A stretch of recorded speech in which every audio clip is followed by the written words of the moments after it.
साथियों नमस्कार। जैसा कि हम बात कर रहे थे,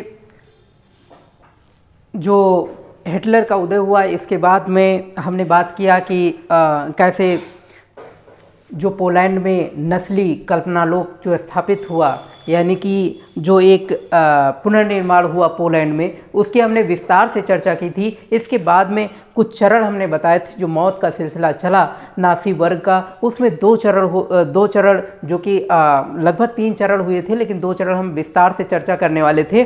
पहला चरण था जो बहिष्कार हुआ था 1933 से 39 के बीच में, और दूसरा चरण था जो कि 1940 से 44 के बीच में था, और तीसरा चरण 1941 के बाद आता है, तब सर्वनाश का आता है। यानी कि ये जो 3 चरण चले थे, उनके बारे में पहले चरण के बारे में डिस्कस कर रहे थे। तब तक साथियों कुछ टेक्निकल इशू के कारण हमें वीडियो पोस्टपोन करना पड़ा, लेकिन आगे हम कंटिन्यू करते हैं और आगे चलते हैं। जबकि बात हो रही थी एक जो एक्ट पारित किया गया था 1930 से 33 के बीच में, न्यूरेमबर्ग नागरिकता अधिकार, जो कि 1935 में पारित हुआ था, जिसके थ्रू बताया गया था कि यहूदी और जर्मन इनके बीच में विवाह पर पाबंदियां लगा दी गई, और जिस एक्ट के थ्रू बताया गया था कि यहूदियों को राष्ट्रीय ध्वज फहराने पर पाबंदियां लगा दी गई, जिसके थ्रू बताया गया था कि जो जर्मन रक्त वाले व्यक्ति हैं उनको विशेष संरक्षण प्राप्त होगा जर्मन की तरफ से, यानी कि नासी वर्ग की तरफ से। और फिर बताया गया था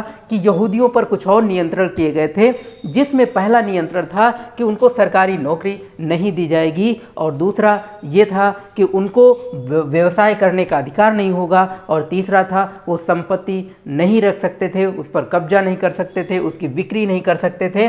तो इस प्रकार से, और फिर बताया गया कि 1938 में एक बहुत बड़ी घटना हुई, यहूदियों की जो संपत्ति, बची खुची संपत्ति थी, उसको भी पूरी तरह तहस नहस कर दिया गया, और यहूदियों के जो प्रार्थना गृह थे, जिनको यहूदी प्रार्थना गृह यानी कि सिनागोगस जिनको कहते हैं, और जो कि हम देखते हैं कि जो यहूदी प्रार्थना गृह थे वो पूरी तरह से जला दिए गए। और जब यहूदी प्रार्थना गृह जला दिए गए, यहूदियों को मार दिया गया, उस घटना को बोला जाता है night of the broken glass, night of the broken glass जिसको बोला जाता है। और ये घटना 1938 में हुई थी, और फिर उसमें कई यहूदियों को गिरफ्तार किया गया। ये था पहला चरण, ये था पहला चरण जिसमें बहिष्कार आता है, यानी कि बहिष्कार के थ्रू ये नियम लागू हुए थे। अब हम बात करेंगे एक दूसरे चरण की, जिसको दबड़ाबंदी कहते हैं। दबड़ाबंदी यानी कि तुम्हें हमारे बीच रहने का कोई हक नहीं। 1940 से 44 के बीच में ये दूसरा चरण आता है। तो देखते हैं दूसरे चरण के बारे में।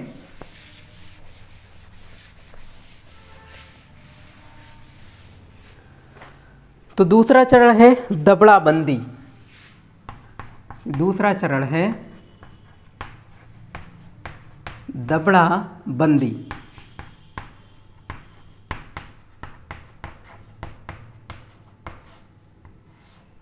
दबड़ाबंदी जिसको घेटोइसेशन भी कहते हैं।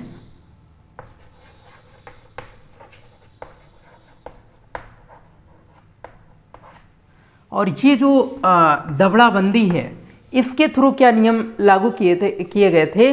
पहली चीज़ कि तुम्हें हमारे बीच रहने का कोई हक नहीं। ये कौन बोल रहा है? ये जर्मन निवासी, ये जर्मन बोल रहे हैं, नासी वर्ग के लोग बोल रहे हैं। और किससे बोल रहे हैं? यहूदियों से, जिप्सियों से। वो कहते हैं कि तुम्हें हमारे बीच रहने का कोई हक नहीं। और इसके थ्रू 1941 सितंबर 1941 में यहूदियों को हुक्म दिया गया। कौन सा हुक्म दिया गया? कि डेविड का एक पीला सितारा, डेविड का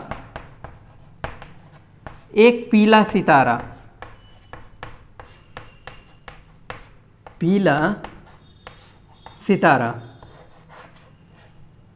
ये पीला जो सितारा है, इसको क्या करना है कि जितने भी यहूदी हैं उनको गले में टांग करके रखना है। और वो पीले सितारे को यहूदियों के घर के बाहर लगा दिया गया। यहूदियों के हर यहूदी नागरिक जो कि पीला सितारा लगाता था, उनकी एक अलग पहचान बनाई गई कि यहूदी हैं। और इस तरीके से उनके पासपोर्ट, उनका जो वीज़ा, पासपोर्ट थे, तमाम कानूनी जो कागजात थे वो जब्त कर लिए गए और उनको घरों से खदेड़ दिया गया। उनको घरों से खदेड़ा गया। उनकी पहचान ये जो सितारा छाप चिन्ह था, इसको लटकाना था अपने गले में। और जर्मनी में उन्हें यहूदियों के मकानों जो कि पूर्वी क्षेत्र लोज और वारसा के नाम से जाना जाता है, लोज और वारसा, ये जो बस्तियां थी पूर्वी क्षेत्रों में, यानी कि इन बस्तियों को घेटो कहा जाता था। क्या कहा जाता था? घेटो। इसीलिए हमने बोला दबड़ाबंदी, यानी कि घेटोज सेशन, इसीलिए इसका नाम पड़ा घेटोज सेशन। तो ये जो सेकेंड चरण था, यानी कि लोज और वारसा नाम की जो बस्तियां थी, पूर्वी क्षेत्र था, उसमें खदेड़ दिया गया यहूदियों को, उसमें खदेड़ दिया गया, उन घेटों की बस्तियों में खदेड़ दिया गया।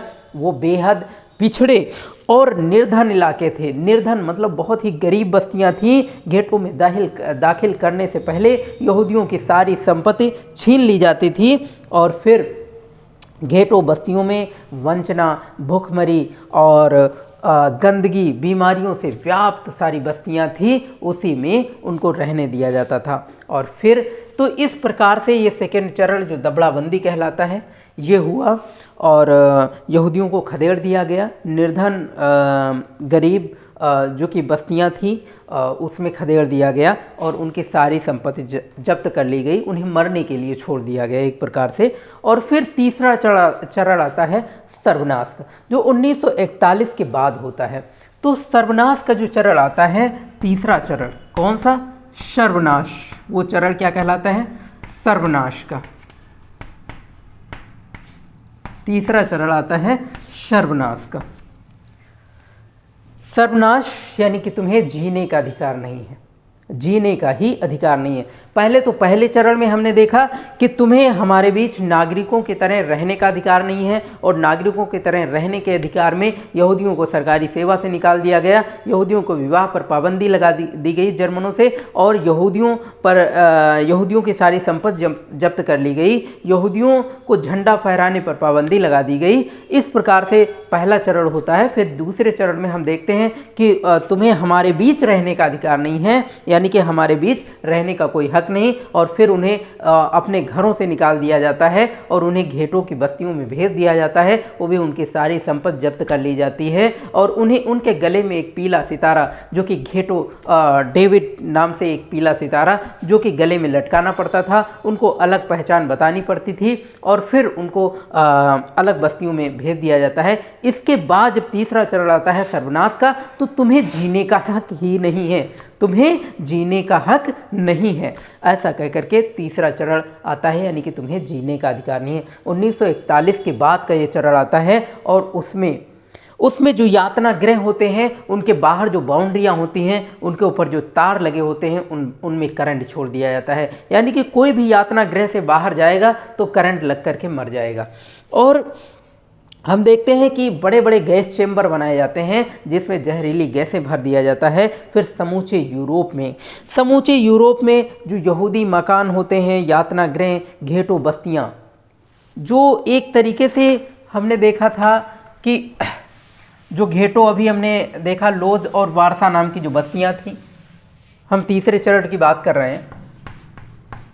तीसरा चरण जो कि 1941 के बाद का चरण है, 1941 के बाद की बात कर रहे हैं, 1941 के बाद। और 1941 के बाद क्या कहते हैं? तुम्हें जीने का अधिकार नहीं है, तुम्हें जीने का अधिकार नहीं है,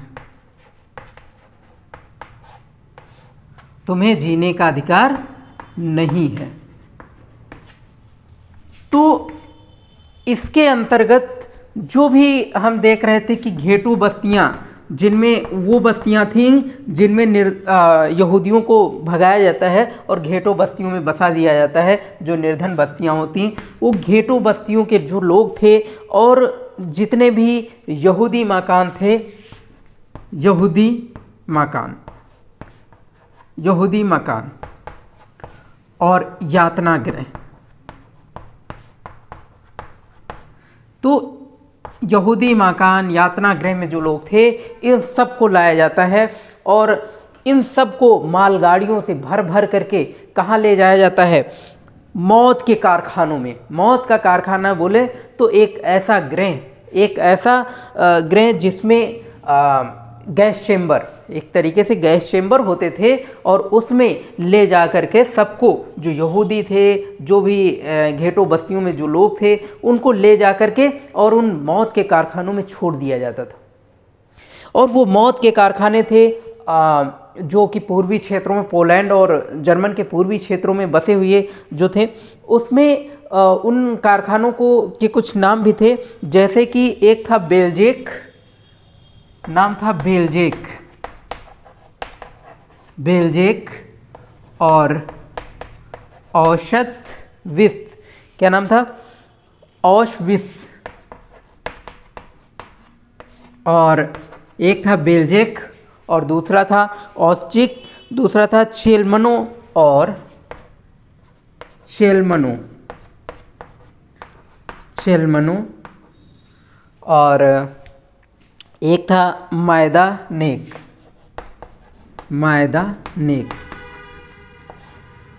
ये मौत के कारखाने थे। मौत के कारखाने मतलब गैस चेम्बर, जिसमें जो कि ऐसे मतलब गैस चेम्बर थे जिसमें लोगों को ले जाया जाता था और उनको पलक झपकते ही मार दिया जाता था, यानी कि ऐसी उसमें जहरीली गैस भरी हुई थी और वो यातना गृह। तो इस प्रकार से हम देखते हैं, इस प्रकार से मौत का सिलसिला चलता है नाज़ी वर्ग का। लगभग 1933 से शुरू होता है, वो जा कर के 1941 तक ये सफ़र चलता है और इसमें पूरे जितने भी खास नस्ल को छोड़ करके जितने भी नागरिक थे उन सब का सफाया कर दिया जाता है। तो ये था नाज़ी वर्ग के कुछ कारण। नाज़ी जर्मनी के युवाओं को जो शिक्षित करता है, उसमें जो बात कर रहे थे कि एक जुनून, लोगों के अंदर एक जुनून था नाज़ी वर्ग के कि हम जो है सिर्फ और सिर्फ नाज़ी शिक्षा दी जाएगी, एक विशेष तरीके की खास नस्ल की शिक्षा। वो नस्ली शिक्षा, उसमें नस्ली किताबें, खास नस्ल की इस प्रकार से कि जो यहूदी थे उन किताबों के माध्यम से उनका मजाक बनाया जाता था और इस तरीके से उनको पढ़ाया जाता था कि यहूदी बच्चों को अलग और जो जर्मन के बच्चे थे उनको अलग पढ़ाया जाता था। तो इस प्रकार से उनको एक नस्लवादी घुट्टी पिलाना स्टार्ट कर दिया उन्होंने और उसमें हम देखते हैं कि जितने भी यहूदी टीचर थे उनको निकाल दिया गया। पहले तो यहूदी टीचरों को निकाला गया, इसके बाद उन्हें ले जाकर के गैस चैम्बरों में ढकेल दिया गया। और देखते हैं कि कुछ यहूदी जो बच्चे थे उनको अवांछित तबके, जैसे जिप्सियों के बच्चे, यहूदियों के बच्चे, उनको विकलांग बच्चे थे उनको भी विद्यालय से निकाल दिया गया। सिर्फ खास नस्ल के बच्चों को ही पढ़ाया गया और उनको नाज़ी वर्ग की शिक्षा दी गई। फिर इस प्रकार से जो है उनको एक प्रकार से उनको सिखाया गया कि हिटलर की एक तरीके से पूजा करनी है और जो हिटलर की पूजा करनी है, बाकी जो भी वर्ग है किसी की हम विशेष प्रकार से जन्मे हैं, उनको बताया जाता था जर्मनों को कि हम विशेष प्रकार से जन्मे हैं, हमारे अंदर विशेष प्रकार का रक्त है, हम जो है सिर्फ और सिर्फ जब तक रहेंगे तब तक सिर्फ हिटलर के लिए ही सेवा करते रहेंगे। ऐसी कुछ शिक्षाएं दी गई और इस प्रकार से नाज़ी वर्ग हम देखते हैं खास नस्ल का निर्माण हुआ और धीरे धीरे करके जो है नाज़ी वर्ग का प्रचार हुआ। तो हिटलर का किस प्रकार से आगे चल कर के समाज धीरे धीरे बदलता जाता है, आम जनता मानवता के खिलाफ किस प्रकार से अपराध करती रहती है, ये सारी चीज़ें हम जानेंगे। और फिर जो एक होलोकॉस्ट होता है उसके बारे में असली जानकारियाँ आप लोगों को दी जाएंगी। और फिर ये भी बताएंगे कि गांधी जी ने हिटलर को कब पत्र लिखा था। 1939 के बीच में एक पत्र भी लिखा था गांधी जी ने, वो पत्र भी आपको सुनाया जाएगा, उसके बारे में कुछ खास बातें बताई जाएंगी। और हिटलर को गांधी जी को कब वार्धा में एक पत्र लिखा था 1940 के बीच में, उन दोनों पत्रों का भी जिक्र होगा आप लोगों के सामने। विशेष प्रकार से फिर बताया जाएगा कि अर्थव्यवस्था, जीविका और जो है समाज ये आगे चल कर के खंड सेकंड में हम देखेंगे। तो अभी तक खंड फर्स्ट चल रहा था, एक और थोड़ा सा लेक्चर है, एक लेक्चर शायद और हो, इसके बाद में पहला खंड जो है समाप्त हो जाएगा, पहला अध्याय। और आप लोग बेसिक बहुत अच्छे ढंग से पढ़ रहे हैं और मुझे उम्मीद है कि आप लोग बेहतर तरीके से पढ़ते रहेंगे, यूँ ही हमारा साथ देते रहेंगे और हमारे जो नॉलेज है, वो जो ज्ञान है, उसको दूर दूर तक पहुंचाएंगे। जहां ये सुविधा नहीं पहुंच पा रही है, जहां बच्चों को अच्छे तरीके से पढ़ाया नहीं जाता, समझाया नहीं जाता, उनको ये नॉलेज भेजना आप लोगों का फ़र्ज बनता है। तो आप लोग ज़्यादा से ज़्यादा इसे शेयर करें, इस वीडियो को लाइक करें, सब्सक्राइब करें और दोस्तों को बताएं कि जो है एक टीचर जो कि बहुत अच्छे से बेसिक NCERT को कवर कर रहे हैं और ये UPSC में खासकर आपके लिए बहुत ज़्यादा लाभदायक सिद्ध होगी, एक तरीके से रामबाण सिद्ध होगी। और आप इसको डेली प्रैक्टिस करें और जो भी लेक्चर होता है उसको पर डे लिखने का प्रयास करें, कम से कम 100 शब्दों में, 150 शब्दों में उसे ज़रूर लिखें। एक कहानी के तौर से मैं बता रहा हूँ उसको आप लोगों के। मैं जैसे कहते हैं कि good nature will always supply the absence of the beauty, but beauty can not be supply the absence of the good nature. जब अच्छा चरित्र होगा तभी आपकी सुंदरता की जो कमी है वो पूरी होगी। कभी आपकी सुंदरता आपके अच्छे चरित्र को पूरा नहीं कर सकती, इसलिए सबसे पहले आप अपना चरित्र बनाएं, आप अपने आप को संयमित रखें, शिक्षा के प्रति फोकस करें, अपना जो टारगेट है उसके प्रति फोकस करें और एवरीडे मतलब प्रत्येक दिन आप मैं लेक्चर दे रहा हूं आपको और कोशिश करिए कि प्रत्येक दिन आपका प्रत्येक दिन का लेक्चर रिवाइज उसी दिन हो और उसी दिन एक बार लेक्चर देखें, आपको दोबारा देखना ना पड़े। इस प्रकार से कंसंट्रेट होके लेक्चर देखिए। अगर आपको नहीं समझ में आता है तो एक बार फिर रिपीट करिए। और इसी के साथ मैं अलविदा लेता हूं, फिर आपको नए सेशन में मिलूँगा नए टॉपिक के साथ में और आपको बेहतरीन नॉलेज दिया जाएगा। तब तक के लिए जय हिंद, जय भारत।